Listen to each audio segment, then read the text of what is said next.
Buenas noches. Gracias a la Asociación de Mastología por la invitación. Gloria, habíamos planeado con ella hacer una charla dirigida básicamente a ver cuáles son los hallazgos más frecuentes que encontramos cuando evaluamos implantes mamarios por las tres modalidades más frecuentes que tenemos en nuestras manos, que sería la mamografía, la ecografía mamaria y resonancia magnética. El contenido, como se puede ver allí, los aspectos generales y los hallazgos en las diferentes modalidades y algunos casos que traigo para que los compartamos. Entre los aspectos generales, la finalidad básicamente es estética o reconstructiva de los implantes mamarios, las localizaciones de todos conocidas, retropectorales o retroglandulares de silicona, de solución salina, unicamerales, bicamerales, los expansores. Le ponemos allí un asterisco a los expansores porque estos tienen en las válvulas algún material ferromagnético y en muchas ocasiones puede contraindicar una resonancia magnética. Y vamos a hablar de riesgos de ruptura, que están los más relacionados con los implantes, que serían las rupturas, el linfoma anaplásico de células grandes, enfermedades autoinmunes y cáncer interrogado, pero el cáncer pues ya se ha visto que no hay relación directa, pero el hecho de tener las prótesis nos van a dar algunos puntos ciegos en la mama que pueden quedar mal valoradas en ojos que no tengan mucha experticia y esto nos podría ocultar cánceres, sería esa la relación. De todos conocidos, de solución salina, se pueden ver aquí estos implantes retroglandulares, donde se puede ver el sello de reparo, ¿cómo se llama? La válvula donde colocan la solución salina. Es interesante que los implantes de solución salina son más radiolúcidos que los de silicona. Hay que mirar sus contornos, que deben ser lisos, son ovalados, son homogéneos el contenido.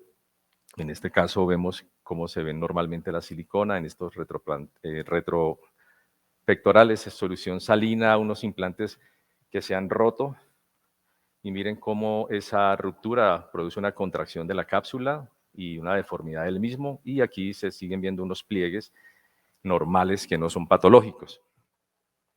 En la silicona, cuando se rompe el implante, nos produce salida del material de silicona al parenquima mamario, puede migrar, como más adelante vamos a ver, algunos casos, que migra pues a los diferentes niveles ganglionares. De todos conocidos que pues la prótesis al colocarse al interior del tejido mamario se produce alrededor de esta una cápsula periprotésica que está aquí dada por esta línea blanca y azul la cápsula del implante mamario como tal.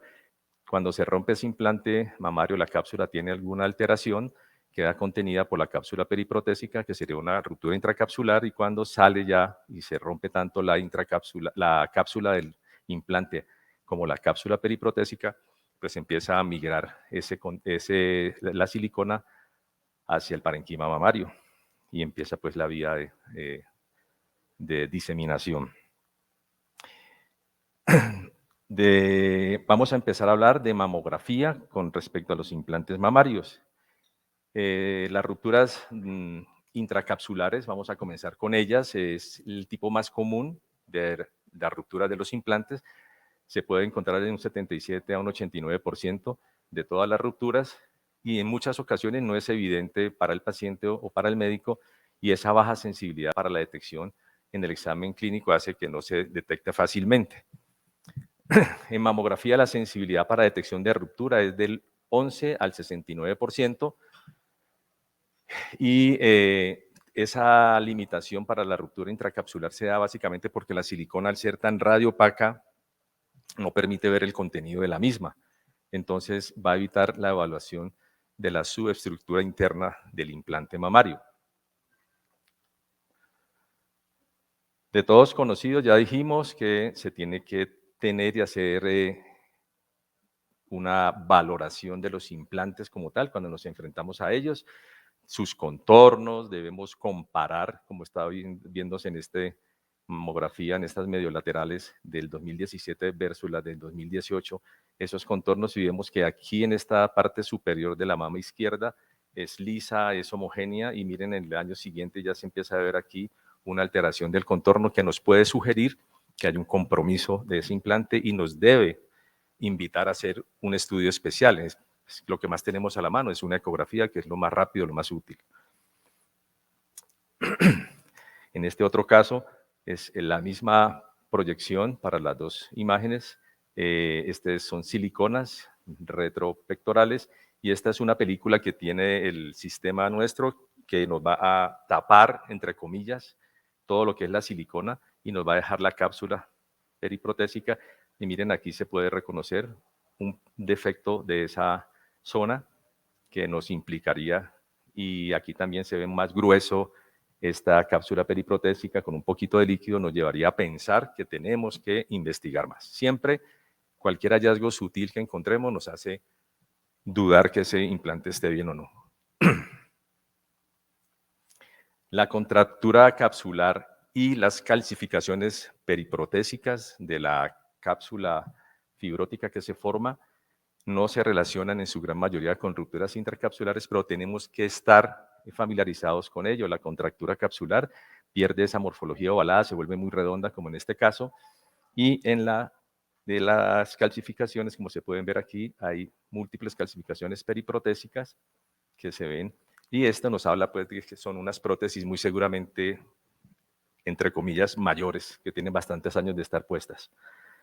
Pero no quiere decir que haya una ruptura, no hay relación directa. Cuando hablamos de la ruptura extracapsular por mamografía, sabemos que la silicona al salir, ¿cierto? Es radio opaca, entonces tenemos que buscar pequeñas cantidades de esa silicona libre en el parenquima mamario, que son los famosos siliconomas, y se nos pueden aparecer como una zona de asimetría focal, y es aquí la importancia de estar familiarizados con las imágenes y con esos hallazgos, porque en manos inexpertas o con poco ojo, que no lo pueden dar como una posible masa y inducir a una biopsia innecesaria. Por eso es importante la historia de la paciente, reconocer los implantes, saber cuál es la edad de los implantes y seguir en la valoración de la misma. Esas pequeñas colecciones pueden ser más confluentes y se pueden manifestar como granulomas de alta densidad, y, como decíamos, hay que evitar biopsias innecesarias cuando no estamos manejando bien esas imágenes.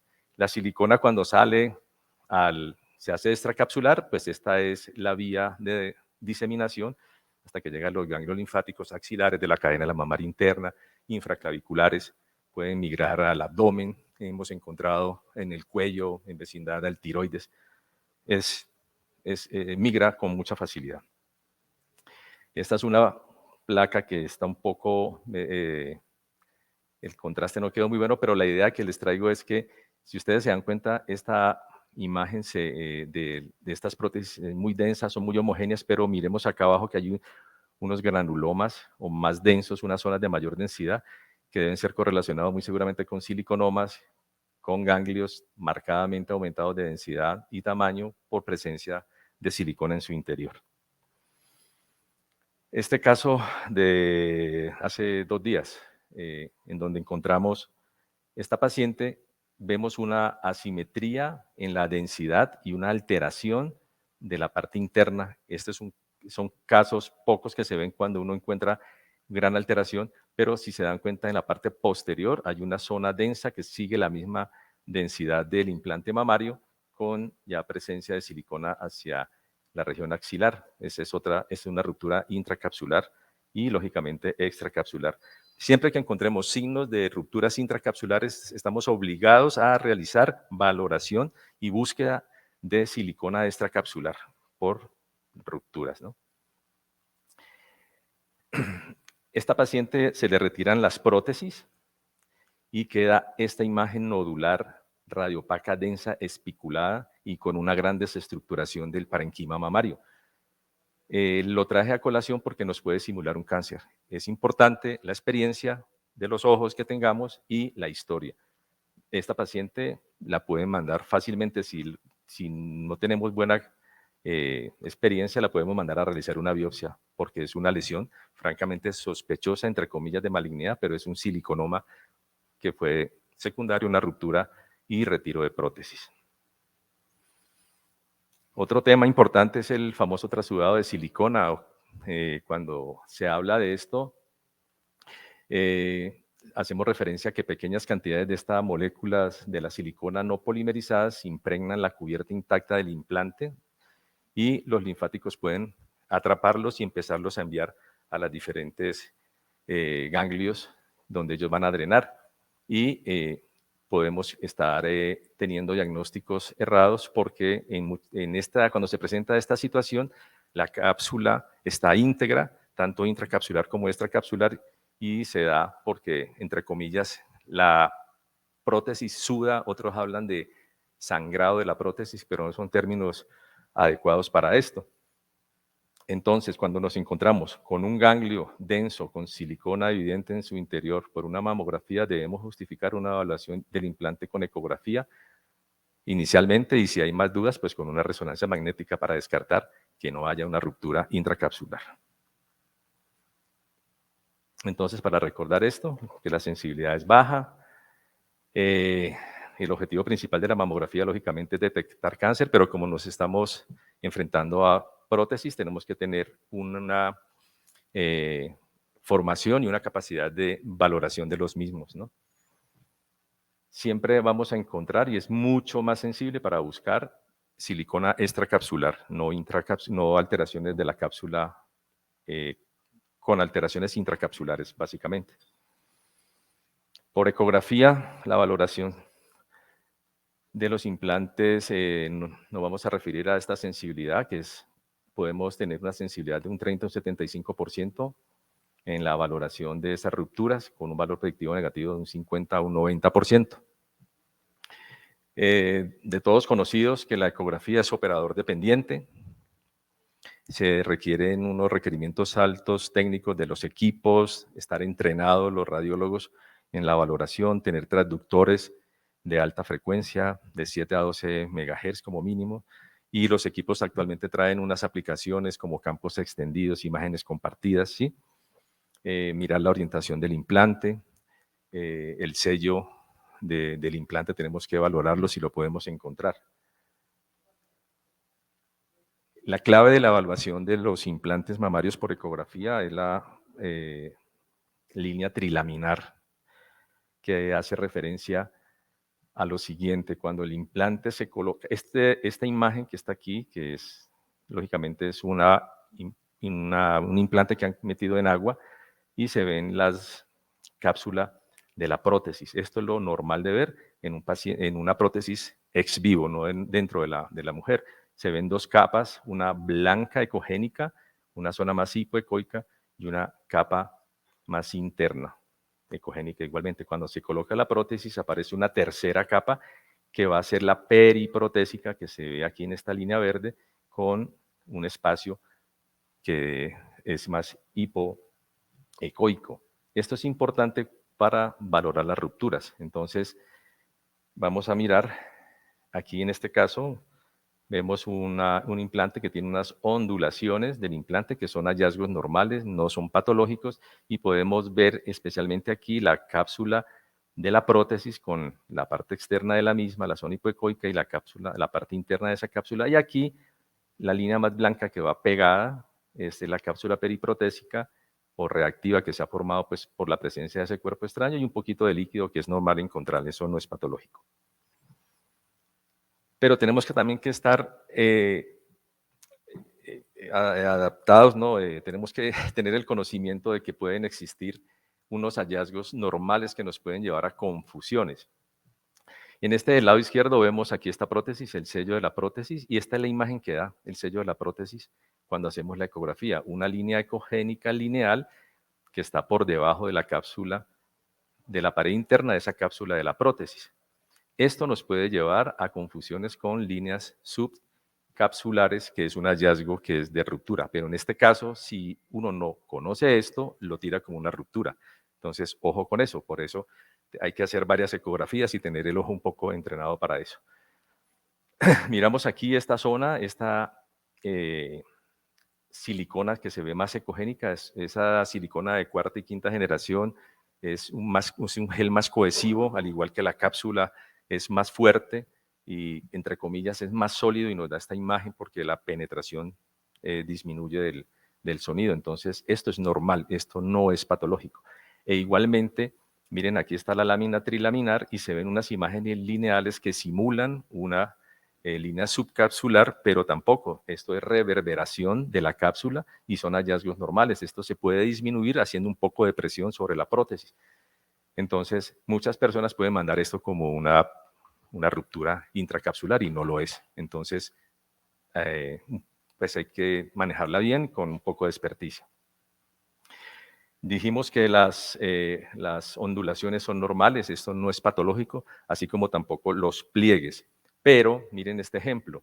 Este es un pliegue normal en donde vemos cómo esos bordes de la cápsula del implante hacen una invaginación y se vuelve a subir aquí, pero siempre está continuo, se ve que sigue normalmente. Y aquí hay un poquito de líquido, que eso es normal que haya líquido periprotésico. Miren que esto es una invaginación y es un pliegue normal.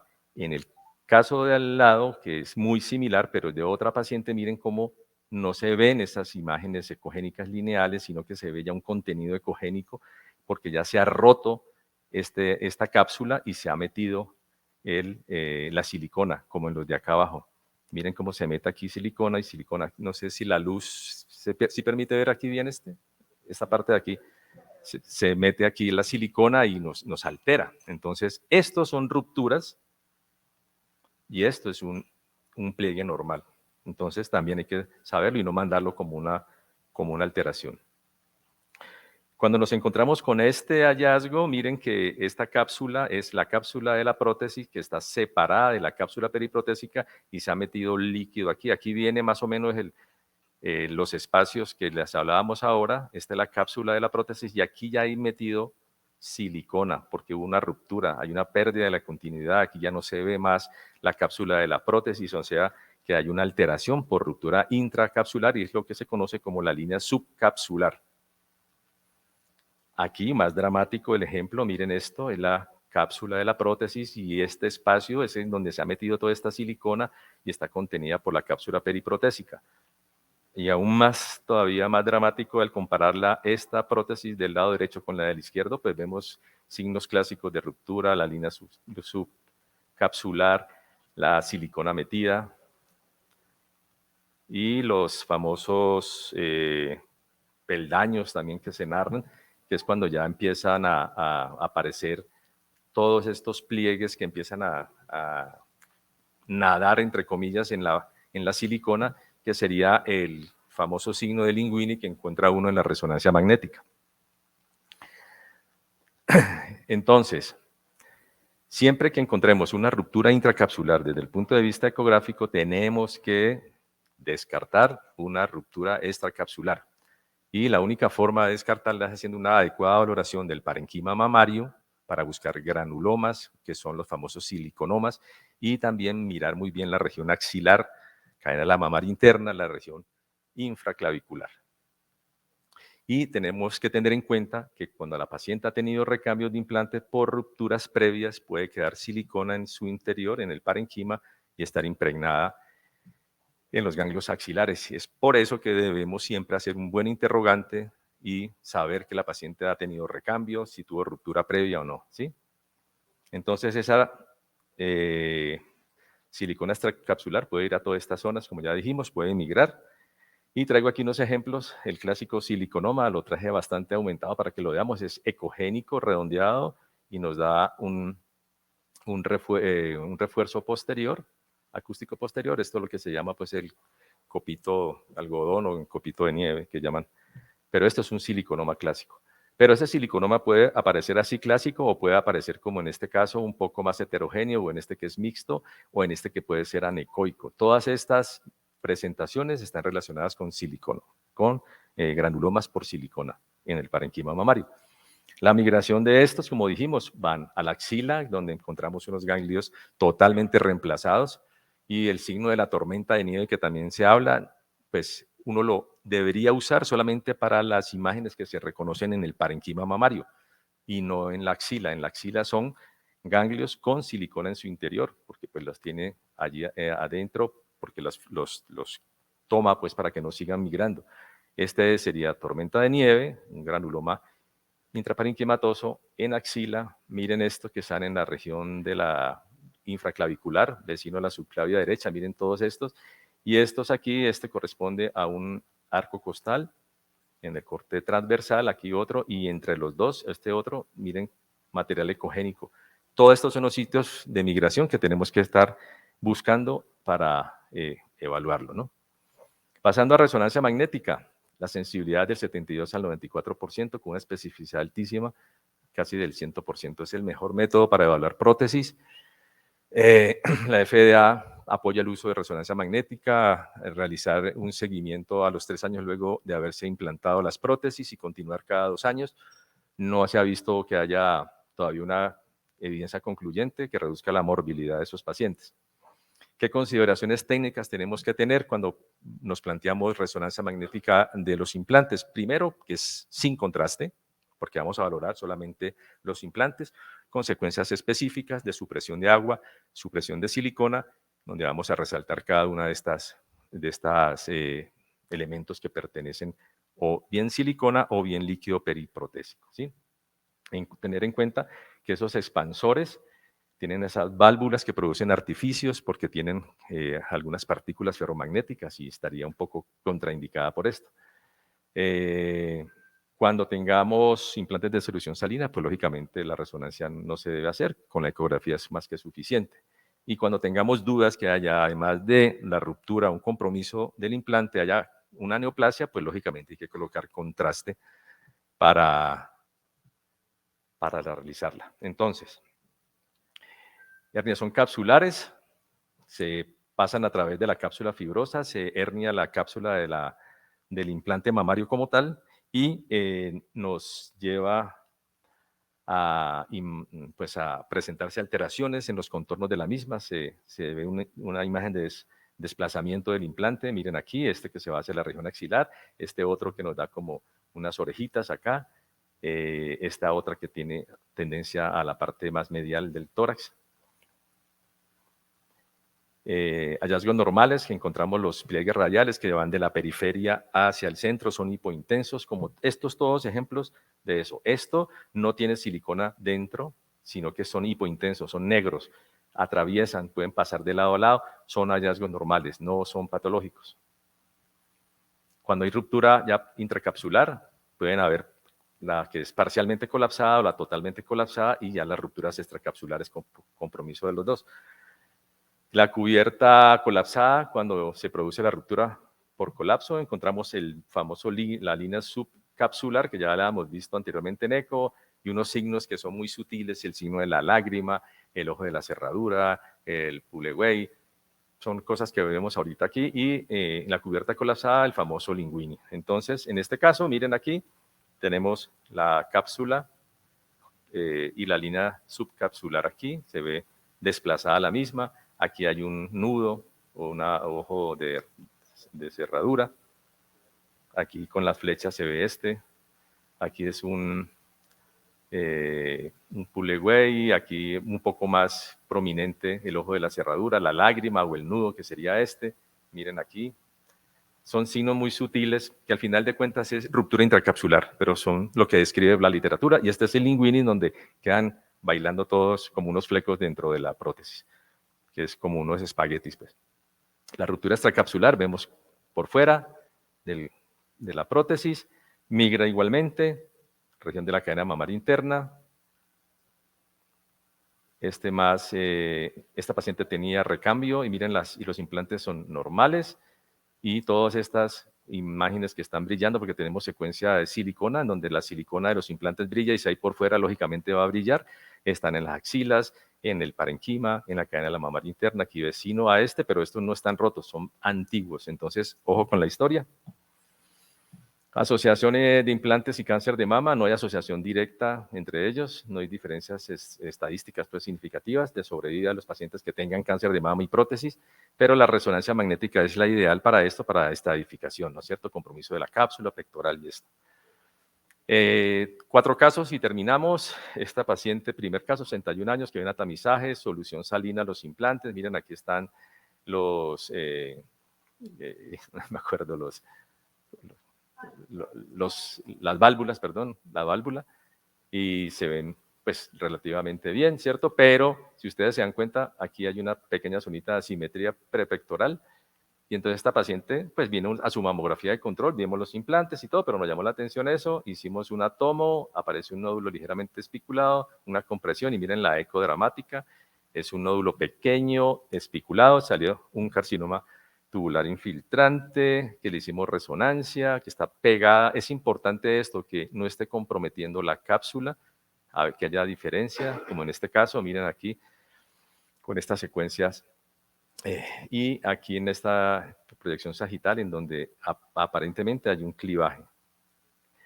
Otro paciente que llegó a hacerse una ecografía a 40 años, asintomática, nódulo palpable, y nos encontramos esta imagen en la ecografía, hipoecoico sólido, más alto que ancho, irregular. Está muy cercano al implante, a la cápsula periprotésica, es duro a la elastografía. Se le hizo la resonancia, encontramos ese nódulo aquí, muy pegado a la prótesis, se marcó y se llevó a cirugía, salió esto, salió un carcinoma ductal infiltrante y los bordes de recesión estaban anteriores y posteriores a 4 milímetros de la lesión, estaban libres y no hubo compromiso del implante. Este caso es interesante, mujer de 61 años que en el 2012 tiene prótesis, se las quita, en el 2013 viene y en el 2015 tenemos esta otra mamografía, directamente vamos a ir al hallazgo, aquí ya siendo retrospectivamente, viéndola en forma retrospectiva, vemos que aquí hay una zona de mayor densidad, que es muy difícil porque pues, toda la mama pierde la arquitectura normal, pero en esta paciente resultó ser eso una captación patológica del contraste, o sea, que pacientes que le retiran las prótesis es una gran dificultad porque aparte de la alteración de la arquitectura que uno puede darla como tal, tenemos que sospechar que también puede aparecer cáncer, ¿no? El último caso, esta mujer de 44 años, lo traigo a colación porque tiene implantes mamarios hace 7 años y empezó a aumentar de tamaño la mama derecha 4 días antes. Y vemos que en la mamografía una colección periprotésica, que se ve aquí, la hacen la ecografía, se reconoce líquido, se le hace resonancia y encontramos que hay líquido periprotésico, como se puede ver aquí, la silicona, la supresión de silicona, vemos aquí el líquido como brilla y en este contrario. Esta paciente se sospechó que tuviera linfoma anaplásico de células grandes, pero al final se le toma la muestra pues, del líquido, vemos que la cápsula periprotésica tiene un pequeño realce, pero es un realce homogéneo y en forma un poquito asimétrica que nos hizo pensar que pudiera estar. Se tomó el aspirado, pero al final salió un aspirado normal, no patológico. Entonces, para tener en cuenta y no olvidarse que este linfoma pues, es un linfoma que ya está entre nosotros. La alarma la dio la FDA en el 2011 y sobre todo con implantes texturizados. Es un linfoma no Hodgkin de células T. Se da básicamente por una infección crónica en el sitio del implante. Lo que más tenemos que tener en cuenta son colecciones periprotésicas en pacientes con implantes con tiempo o una masa. Van de 7 a 10 años con unos tiempos que pueden ir desde los 2 meses a los 28 años como presentación. Se pueden dar en forma bilateral, adenopatías hasta en un 15% y una masa palpable de un 10 al 20%. Esto era lo que traía. Al final yo quiero que, así como nos encontramos todos los días frente a los implantes, recordar que bueno, faltaba perdón, en linfoma anaplásico de células grandes tenemos que los estudios de mamografía y ecografía vemos la colección periprotésica y en resonancia de mama la tenemos que hacer con contraste y tenemos que medir el grosor y el realce de la cápsula y si hay alguna masa asociada. Y el abordaje, como dijimos, tiene que hacerse por una aspiración bajo guía ecográfica. Hay que sacar 10 como mínimo, 10 centímetros, pero eso no es suficiente, sino sacar mucho más, lo que más podamos sacar, hablar con los patólogos para estar coordinados, hacer citometría de flujo, buscar marcadores CD30 positivos y ALK negativos, que sería lo que nos va a dar esto. Y al final de cuentas, esto le quería decir que las prótesis siempre serán eternas y la juventud será efímera, para que lo tengan en cuenta y sepan el grado de dificultad que tenemos al final de esto. Muchas gracias y para otra ocasión nos veremos. Vale.